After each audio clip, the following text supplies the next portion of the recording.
Hello, it's Frenchie, and it's very weird for me to be talking in my almost normal voice. This is just about normal.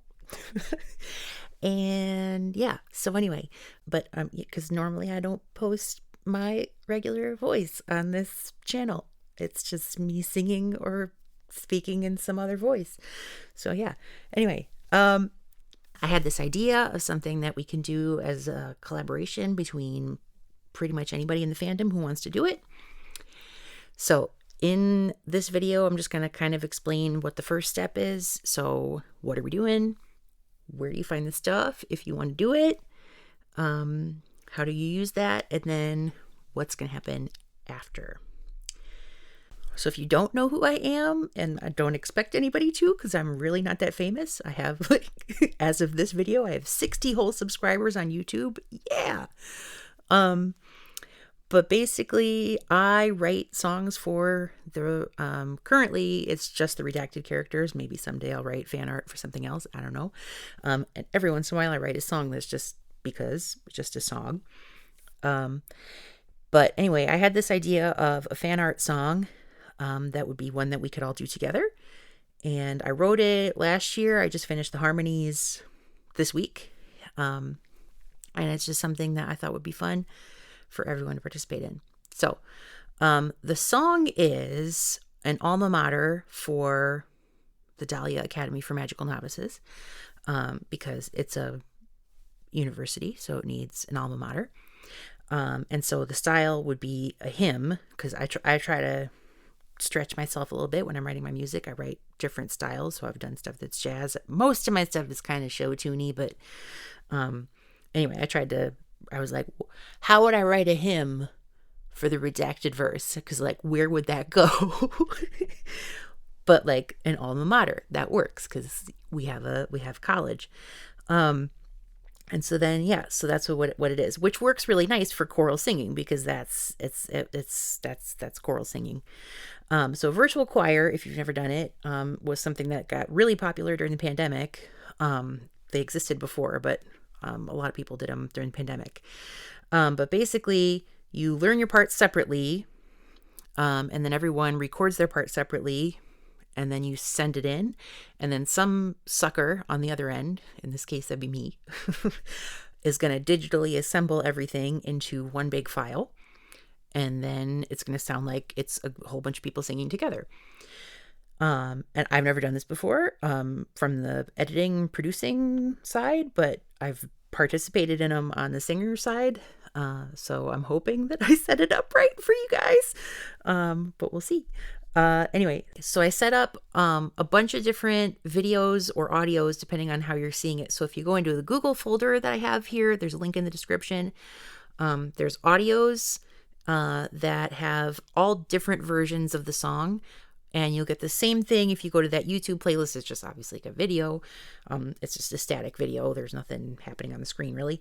But it's the same stuff. So there's lots of different versions so that you can hear your part with instruments, without instruments, with the other voice parts, without the other voice parts, with metronome, without a metronome, so that you can learn it lots of different ways, practice it lots of different ways. And that way you can be really confident that you know it.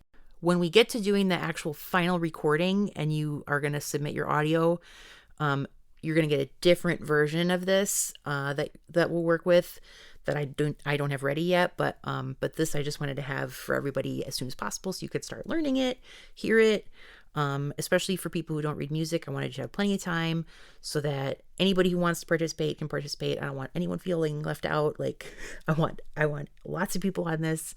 I want a nice long window for people to join in and have a chance to find out about it and learn the parts and figure it out. So yeah, so share it, all that stuff. But basically I'm trying to make it so accessible for everybody, even if you don't read music. Also in that Google folder, there's this document, or there's like a link that just goes directly there. There's the sheet music, which you definitely need. And that is the lyrics and has all three parts. So it's just three parts: soprano, alto, baritone, and has lyrics. It has a couple of performance notes on it. For performance notes, there's really not a whole lot. I would like people to kind of try to observe the breath marks. So like you'll see like what I got circled right there is a breath mark. So to try to only breathe where those are marked. And then like I have an X where those slurs are. So if you don't know what a slur is in music, it's that little symbol that you see that kind of looks like a little parentheses that fell down. So yeah, don't breathe there if you can. I have a pronunciation note for one word. And otherwise, it's all pretty self-explanatory in there. So, find that PDF. That's the sheet music. And that's that one. Which voice part should you sing? Whichever one you want. I really don't care. Because if you sang one thing when you were in high school and you are comfortable with that, then do that. If you sang something in high school and you're like, I don't want to do that anymore, then switch it up. I don't care.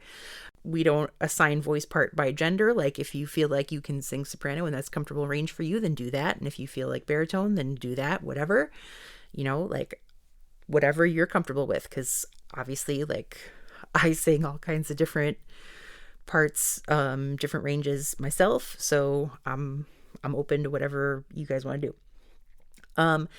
I'm also going to say like, especially like if you are a singer and you're kind of experienced, if in the end you want to submit more than one recording and you want to learn more than one part, I would appreciate that actually, because I don't think I'm going to get like hundreds of recordings. I think maybe I'll get dozens of recordings if I'm lucky. So if a couple people can learn more than one part, that would be cool.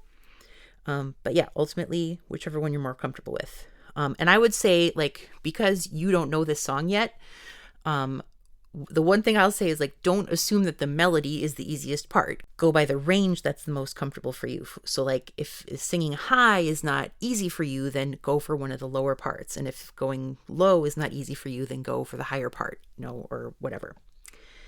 Okay. So how do you learn your part? So I made, like I said, lots and lots of different versions of this, probably more than I needed to, but that way it's like whatever your preference is, and you can try different things. But what I would say is start with one of the soprano, alto, baritone versions so you know how the whole thing sounds all together.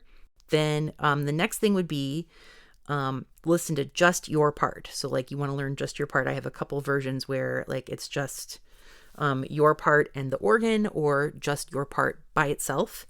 Each voice part has a instrument that goes along with it to kind of guide you. The soprano has a flute, the alto has a clarinet, and the baritone has a cello, just to make it a little different sounding for each part. So that way when you're listening to the combined recording, you can hear your part a little bit better.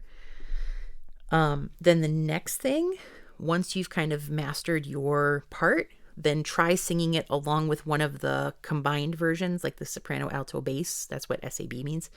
To see if you can hold your own, like, what, now that you're hearing the other parts, can you still, sing your part, or are you kind of like, singing something else? And in which case maybe go back to step 2. And then like to really test yourself, to see if you're really, really ready. There is a version that says, like no alto or no baritone. So what I did is I took your part out and I left the other 2 in. So if you can sing your part by yourself while the other 2 are singing against you, then that means like you are ready to go. You really know what you're doing. You're ready to sing. So that is the whole thing.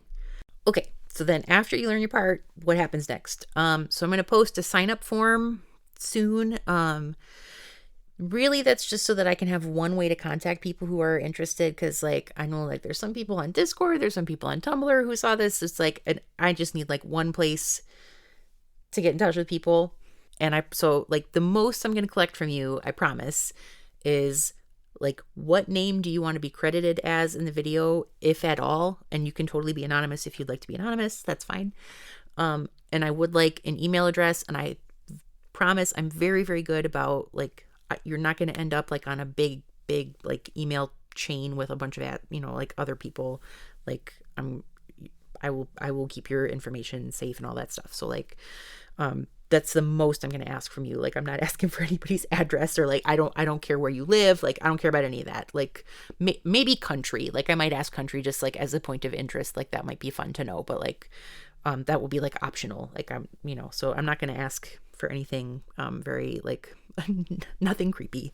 So then I'm going to post a couple of versions of a conductor track. So the versions of the audio that are up now are for learning the song. I'm going to put a slightly different version up when it's time to record. It's not going to have as many options, but I'll at least give everybody like 2, I think. And then it'll also have me conducting a little bit in the background, just so that you kind of have like, when to come in and stuff like that, which that will be an adventure for me that I have not figured out yet, but I will do that when it's time.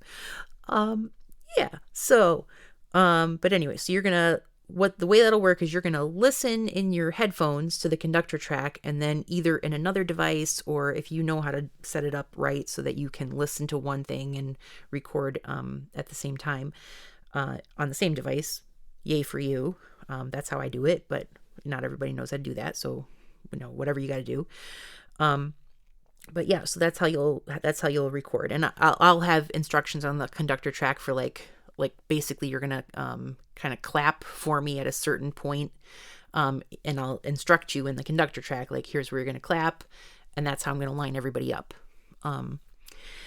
So that's how that works. And then you're going to upload your audio. And I have that little security icon there just as kind of reminder to myself to say, I promise, I swear, I am not going to share your audio, like your individual audio file, with anybody else. Like, when you give it to me, I'm the only one who's going to hear it. I'll probably hang on to them for a little while, just like in case there's some kind of editing problem, I don't know. And then after, 6 months, a year, something like that, I will delete them, and they will, all the individual files will be gone. Like, you don't know me, I'm a stranger on the internet, you don't know my face, whatever, but I promise I'm not a creepy person. Like, I like my privacy. I'm gonna be respectful of your privacy, because that's how we are able to do these kind of cool things together, and have it all work. So, yeah, and that's all I got. So, if you need my contact info, I'm gonna put it in the description. And just have fun learning the song. If you have any questions, contact me. And gosh, I hope this works. Holy shit.